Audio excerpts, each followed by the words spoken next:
siyam, 10, 11.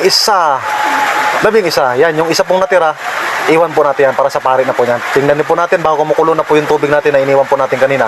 At para maumpisa na po natin ang paglinis yung ating baboy. Ayan na po, nilinis na po natin dahil kumukulo na po yung tubig. Mabilisan na po yan. Ito lang naman po ay kwentong kababalaghan. Ayan po, inikot na po agad natin yung baboy. Nilitson na po natin. Sobrang lakas po ng apoy po natin. Di ko alam kung ano po nangyari dyan. Kanina ay mahina naman. Pagdating po sa pag-bush over natin ay bigla po lumakas. Yan po nasa likod ko ay yan po yung bodyguard po natin. Ayan, tinicheck po natin. Sinicheck po niya yung baboy. Ayan po, niluto. Ano ba nangyari ito kay Oscar? Bakit nakatuwad yan? Ba't nakatuwad ka dyan, Oscar? Sus, mutaan eh. nga nung nagtuwad-tuwan mga diha. Magklase 6 yung manok ko, ayan po. 6 po siya. Si Oscar po yan. Ayan ho, ano natin, yan. Ayan na ho. Tapos lagyan po natin yan ng panimpla po. Galing po sa kanal ng Caloocan, kaya kulay itim po yan. Ayan na ho, tapos takpan na po natin yan. Okay na po yan. Tapos babalik din po tayo sa pag-ikot-ikot po natin. Paikot-ikot lang po yan mga kaibigan. Ayan ho, dahan-dahan sa pag-ikot.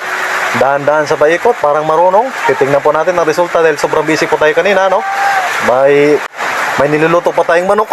Ayan na po, inubo na po si Oscar. May niluluto po tayong manok, tapos nag-iikot-ikot pa tayo ng baboy po na ating nilitsyon.